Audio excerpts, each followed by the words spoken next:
இது காலை நேரம். ஆரியன் தன்னுடைய சின்ன அரசாங்க குவார்டர்ஸ்ல பொருட்களை அடுக்கி வச்சுக்கிட்டு இருந்தாரு. ஜன்னலுக்கு வெளியில பச்சை பசேர்னு எல்லாம் பசுமையா இருந்தது. அந்த கிராமத்தோட சூழல் ரொம்ப அமைதியாகவும் அழகாவும் இருந்தது. இங்க இருக்கிற சூழல் ரொம்ப நல்லா இருக்கு. கிராமத்து ஜனங்களுக்கு சேவை செய்யறதும் ரொம்ப நல்லா இருக்கு. ஆரியனுக்கு யாரோ கதவு தட்டுற சத்தம் கேட்டது. அவர் போய் கதவு திறந்தாரு. வெளியில அந்த கிராமத்தோட தலைவர் நின்றுட்டு இருந்தாரு. டாக்டர் சார், உங்களை வரவேற்கிறேன். இங்க உங்களுக்கு எந்த ஒரு கஷ்டமும் இருக்காதுன்னு நான் நம்புறேன். உங்களுக்கு எது தேவைப்பட்டாலும் எனக்கு நீங்க உடனே சொல்லுங்க.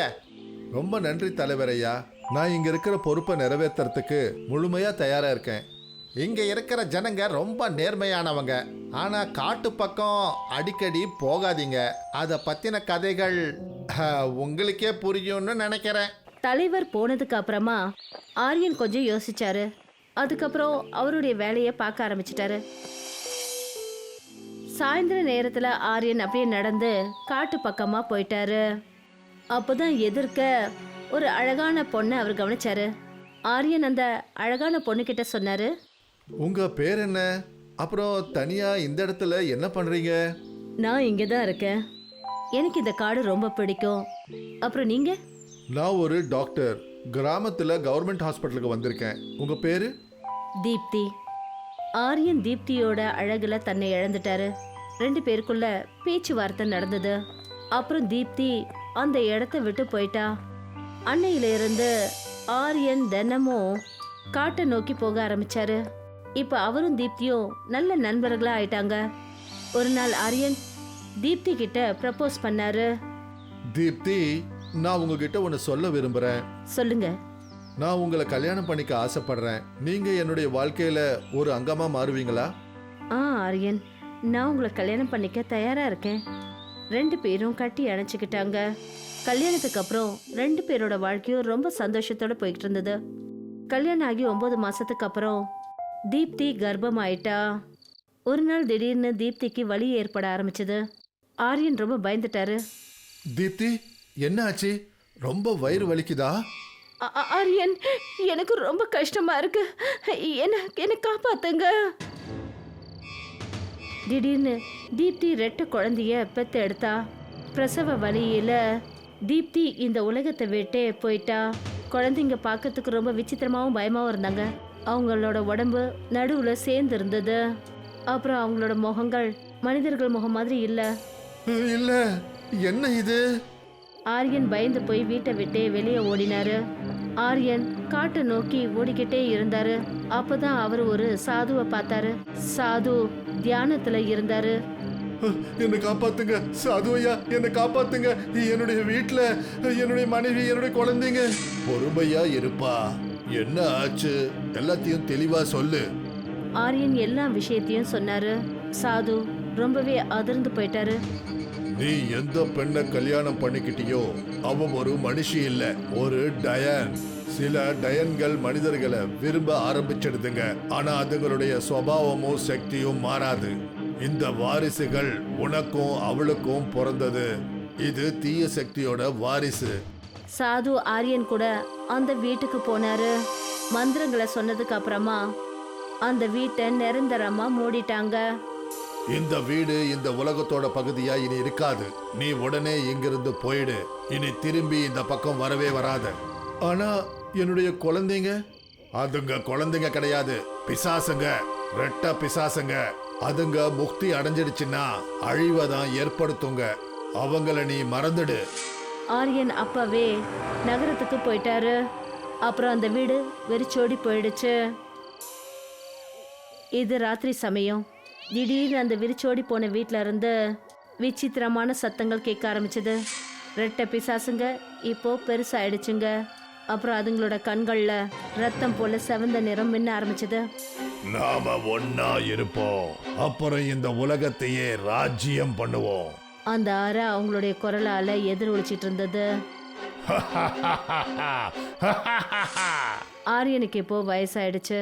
அவர் அவங்க வீட்டு ஹால்ல உட்கார்ந்துருந்தாரு. அவரோட மனைவி சந்திரலேகா சமையல் அறையில ஏதோ வேலை செஞ்சுட்டு இருந்தாங்க. அப்புறம் அவருடைய பொண்ணு ஷிகா அறையில உட்காந்து படிச்சுட்டு இருந்தா. என் வாழ்க்கையில என்ன நடந்ததோ அதை நான் மறக்கணும்னு நினைக்கிறேன். ஆனா இப்பவும் அந்த பயம் எனக்குள்ள இருக்கு. அந்த கடந்த காலம் திரும்பி வந்துடக்கூடாது. அப்பதான் சந்திரலேகா ஹாலுக்கு வந்தாங்க. எப்போ பார்த்தாலும் நீங்க ஏன் இவ்வளோ கவலையோட இருக்கீங்க? இப்ப எல்லாம் சரியாயிடுச்சு. ஷீகாவும் தன்னுடைய படிப்பை முடிக்க போறா. அவளுடைய எதிர்காலத்துக்கான ஏற்பாடுகளை நாம செஞ்சாகணும். நீ சொல்றது உண்மைதான். நான் என்னுடைய பயத்தை விட்டு வெளியே வந்தாகணும். பாதி ராத்திரி இருக்கும். ஆரியனும் சந்திரலேகாவும் ஆழ்ந்த நித்திரையில இருந்தாங்க. திடீர்னு அந்த அறைக்குள்ள கருப்பு புகை சூழ ஆரம்பிச்சது. என்னங்க, திடீர்னு காத்து ஏன் இவ்வளோ வேகமா அடிக்குது? இந்த புகை எங்கிருந்து ரூம்குள்ள வந்தது? இது இது அதுதான். இல்ல, இது இது அதுவா இருக்கக்கூடாது. அந்த கருப்பு புகை மெல்ல மெல்ல ரெட்டை பிசாசுகளோட பயங்கரமான உருவத்துக்கு மாறிடுச்சு. ஆரியன், நீ ரொம்ப காலத்துக்கு முன்னாடி எங்களை தனியா விட்டுட்டு ஓடி வந்துட்ட. நீ என்ன நினைச்ச?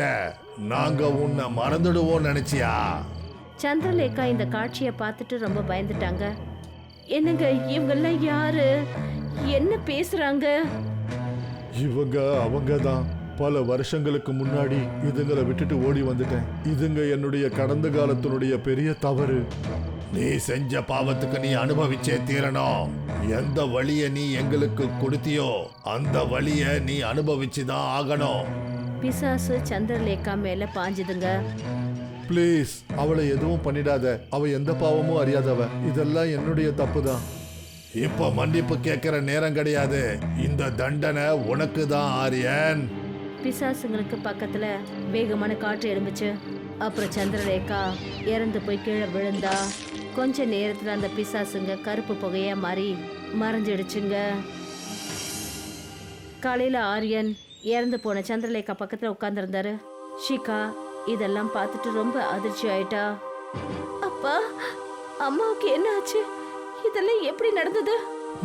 ஷிகா, என்னால காப்பாத்த முடியாம போயிடுச்சு. அப்பா, உண்மையை சொல்லுங்க. அம்மாவை கொன்னது யாரு? இதெல்லாம் எப்படி நடந்துச்சு? சாயந்தரம் சந்திரலேகாவுக்கு இறுதி சடங்க பண்ணாங்க. ஆரியனும் ஷிகாவும் அமைதியை எரிஞ்சிட்டு இருக்கிற பிணத்துக்கிட்ட நின்றுட்டு இருந்தாங்க. இதெல்லாம் நடந்ததுக்கு காரணம் நான் தான். நான் என்னுடைய கடந்த காலத்தை மறக்கலான்னு முயற்சி பண்ணேன். ஆனா அதுங்க திரும்பி வந்துடுச்சு. அதுங்க கிட்ட இருந்து என் பொண்ணை காப்பாத்தியே ஆகணும். இறுதி சடங்குக்கு அப்புறமா ஆரியனும் ஷிகாவும் வீட்டுக்கு திரும்பி வந்தாங்க. அப்பா, அமைதியா இருக்காதீங்க. அம்மாவை கொன்னது யாரு? எனக்கு உண்மையை சொல்லுங்க. ஷிகா, இந்த கதை நீ பிறக்கிறதுக்கு முன்னாடி நடந்த கதை. இது உனக்கு தெரியாம இருக்கணும்னு நான் முயற்சி பண்ணேன். ஆனா இதுக்கு மேல மறைக்க முடியாது. என்ன விஷயம்பா? தெளிவா சொல்லுங்க. ரொம்ப வருஷத்துக்கு முன்னாடி நான் மலை கிராமத்துல டாக்டரா இருந்தபோது தீப்தின்ற ஒரு பொண்ணை நான் கல்யாணம் பண்ணிக்கிட்டேன்.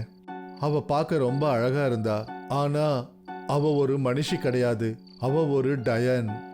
டயனா? அப்பா, நீங்க என்ன விளையாடுறீங்களா? இல்ல, இது உண்மை. எங்க கல்யாணத்துக்கு அப்புறம் அவ ரெட்டை குழந்தைகளை பெத்தெடுத்தா. ஆனா அதுங்க சாதாரண குழந்தைங்க இல்ல. அதனுடைய உடம்பு இணைஞ்சிருந்தது. அதுங்க குழந்தைங்க இல்ல, தீய சக்தியோட வாரிசு. தீப்தியோட மரணத்துக்கு அப்புறம் நான் பயந்து போய் அங்கிருந்து ஓடி வந்துட்டேன். நீங்க அவங்கள விட்டுட்டு ஓடி வந்துட்டீங்களா? அப்போ அவங்க தான் அம்மாவை கொல்றதுக்கு வந்தவங்களா? நான் ஆசைப்படுறதெல்லாம் ஒண்ணுதாம்மா. நீ பாதுகாப்பா இருக்கணும். ஆனா அவங்களுடைய பலம் ரொம்பவே அதிகமாயிடுச்சு. எனக்கு இப்போ எதுவுமே புரிய மாட்டேங்குது. அப்பதான் கதவு தட்டுற சத்தம் கேட்டுச்சு. 2 பேரும் அதிர்ச்சியாய் அந்த கதவை நோக்கி பார்த்தாங்க. ஆரியன் மெதுவா போய் அந்த கதவை திறந்தாரு. எதிர்க்க அதே சாது நின்னுட்டு இருந்தாரு. அவரு தான் 20 வருஷத்துக்கு முன்னாடி ஆரியனை சந்திச்சவரு.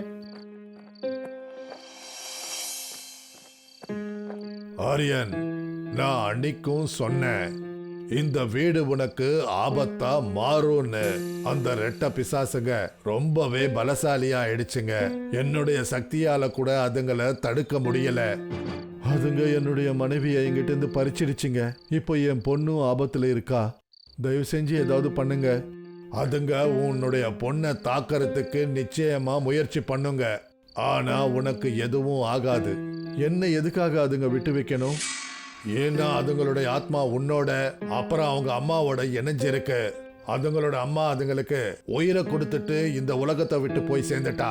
இப்போ உன்னுடைய வாழ்க்கை தான் அதுங்களுடைய வாழ்க்கைக்கு மூலாதாரம். அப்ப அதுங்களை தோக்கடிக்கிறதுக்கு எதுவுமே வழி இல்லையா? ஒரு வழி இருக்கு. ஆனா அது ரொம்ப கஷ்டமான வழி. தியாகபூர்வமானது. எந்த மாதிரி தியாகம்? நீ உன்னுடைய உயிரை இழக்க வேண்டியதா இருக்கும். நீ உன்னை பலி கொடுத்தாதான் அதுங்களுடைய ஆத்மா அடங்கும். இந்த ஒரே ஒரு வழிதான் இருக்கு. என் உயிர் இழக்கிறதுனால என்னுடைய பொன் உயிர் காப்பாற்றப்படுதுன்னா அதுக்கு நான் தயாரா இருக்கேன். ராத்திரி நேரத்துல ஆரியன், ஷிகா அப்புறம் சாது ஒரு அறையில நின்றுட்டு இருந்தாங்க. சாது அந்த அறைக்குள்ள நாலாபுறமும் பாதுகாப்பு வளையத்தை போட்டாரு. தயாராயிரு, அதுங்க எந்த நிமிஷத்துலயும் வரலாம்.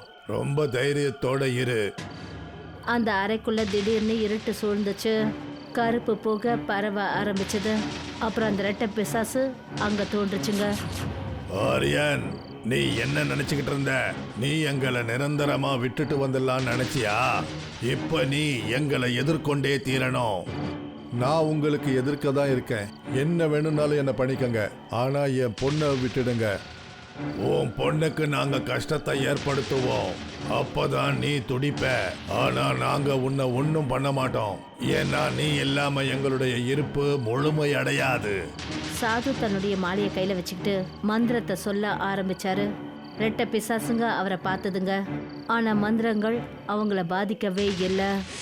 இப்போ நேரம் வந்துடுச்சு. நீ உன்னுடைய உயிரை இழந்துதான் ஆகணும். இந்த ஒரே ஒரு வழிதான் இருக்கு. ஷிகா, என்னுடைய பெரிய சந்தோஷம் உன்னுடைய பாதுகாப்பு தான். என்ன மன்னிச்சிடுமா? வேண்டாப்பா, என்னால உங்களை இழக்க முடியாது. வேற ஏதாவது வழி இருக்கான்னு பாப்போம்.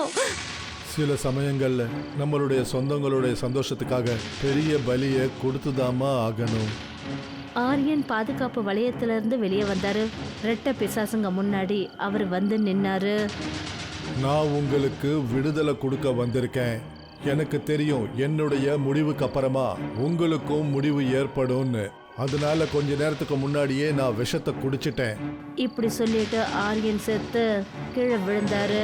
அவர் இறந்த உடனே ரெட்டை பிசாசுகள் கத்த ஆரம்பிச்சுதுங்க. அப்புறம் சாம்பலா மாறிடுச்சுங்க. அப்புறம் அந்த வீட்டில் அமைதி நிலவுச்சு. ஷிகாவும் சாதுவும் அந்த அறையில் தனியாக நின்றுட்டு இருந்தாங்க.